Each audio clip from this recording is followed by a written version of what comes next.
Hello there, ladies and gentlemen. My name is Pope Brandon Brownson, and I want to welcome you to this inaugural edition of Mwo Aftermath. To give you a little heads up on what this show is going to be, this is going to be a bi-weekly news report and upcoming event situation for the Michigan Wrestling Organization.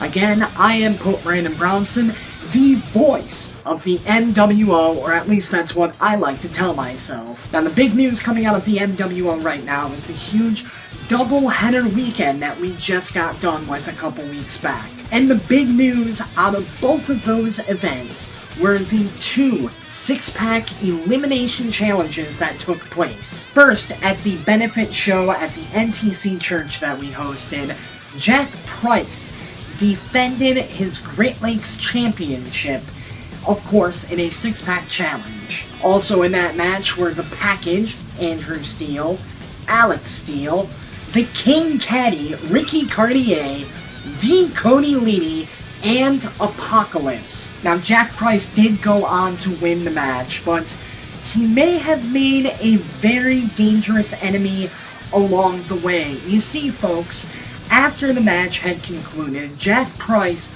assaulted the King Caddy, Ricky Cartier, hitting him not once, but twice with the Great Lakes Championship belt. The King Caddy, of course, did fantastic in the match and came that close to winning it, and you have to wonder if this is the motivation that the King Caddy needs to finally take out the Black Diamond. Of course, that's not the only six-pack challenge that we've had recently. The very next day, we had a six-pack elimination challenge for the NWO Heavyweight Championship.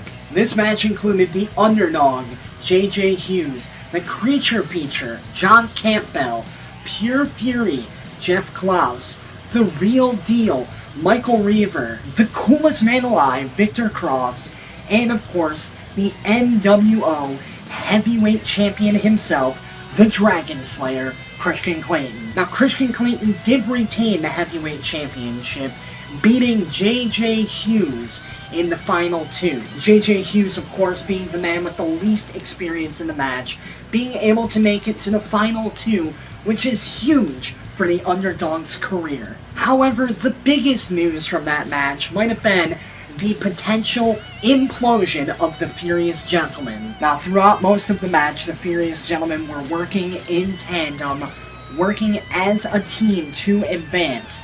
However, in the middle of the match, John Campbell tried spitting some kind of blood mist into the eyes of Michael Reaver. Michael Reaver ducked out of the way, and John Campbell wound up misting his partner, Jeff Klaus, in the eyes, costing him the match. John Campbell was eliminated soon after, and the two argued on their way to the back. Now, you have to wonder, was this a one-time event? A sort of heat-of-the-moment flaring of two very powerful personalities? Or is this the beginning of the end for the Furious Gentlemen? And just as, if not more importantly, will this affect the Furious Gentlemen as they go on to face the Renegade Power Regime for the NWO Tag Team titles at Slamathon? Only time will tell, folks, but I'll be the first to report on it. Another huge event from this doubleheader weekend that we had was the in-ring debut of Simon Page and his monster, Blackwell. Now, Simon Page did a fantastic job of getting under the skin of Commissioner Oscar Hosky and CEO Frostbite. And at the show at NTC Church, Oscar Hosky brought out Blackwell as Simon Page's first ever opponent. However, Oscar Hosky wound up getting swerved as it turned out that Blackwell was working for Simon Page. Oscar Hosky soon brought out stuntman Mike, who was absolutely crushed by the behemoth Blackwell. And at the City Market, we discovered that Simon Page has signed a contract with Blackwell, meaning that Blackwell works for Simon Page. More interesting, though, is the fact that in Simon Page's MWO contract, there is a clause that states that any victory that Blackwell gets counts as a victory for Simon Page. Now, I've been a fan of professional wrestling for years, folks, and never have I seen something like this. Now, a behemoth like Blackwell is going to do fantastic in the MWO, and you have to wonder what this means for the Michigan Wrestling Organization.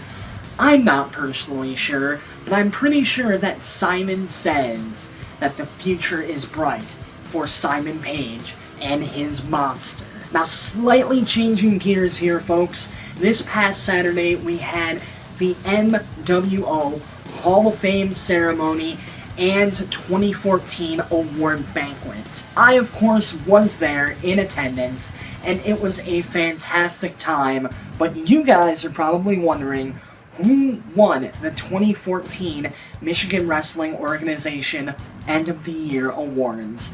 Well, that's what I'm here to tell you. The Randy Schilling Award for Referee of the Year went to Orville Houston. The CJ Cashmere Award for Announcer of the Year went to Jesse Brown. Breakout Star of the Year went to the underdog, JJ Hughes. Manager/Valet of the Year went to Mr. Positive.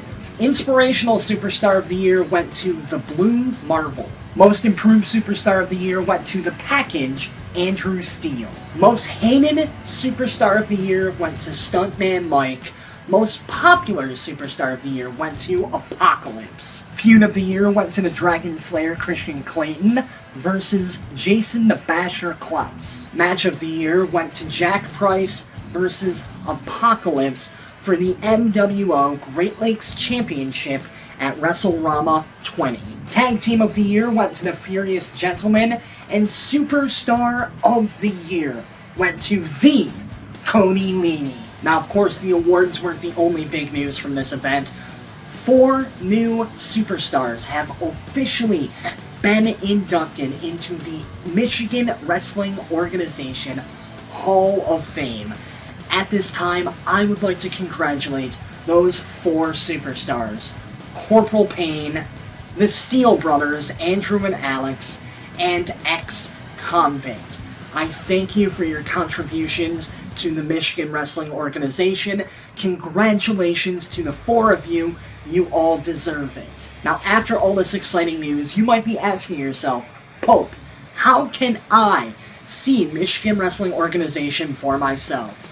Well, let me tell you, folks. Now, the next time you can see us live will be June 27th as we present MWO Showdown at the ONTV Studios, ONTV Studios in Lake Orion. And that event will be 100% free. We will not charge you a single cent for it. Another free event that's coming up the very next day, MWO proudly presents Slamathon. Now, Slamathon will be on June 28th at the City Market in Flint, Michigan, and once again, that is a 100% free show. So that's another huge doubleheader weekend with 2 100% free events that will be jam-packed with some of the best wrestling you will see in Michigan, in the Midwest, I dare say, in the United States, but that's just my not-so-humble opinion, ladies and gentlemen. Now, folks, that about does it for the inaugural edition of MWO Aftermath. Down there in the description, be sure to check out MWOonline.net for all the latest news and results related to the MWO. If you want to see more red-hot MWO action, there's 2 places on YouTube that you can go. The first is youtube.com/4wrestling, where we have all of our live events that are not televised through ONTV uploaded for your viewing pleasure. And of course, if you want to watch MWO Showdown live, you can go to the Orion Neighborhood Television Network YouTube channel. Now, of course, you'll be able to find all of those links down there in the description. Don't forget to subscribe to the channel so you can keep up with MWO Aftermath. On behalf of the Michigan Wrestling Organization, my name is Pope Brandon Brownson, signing out.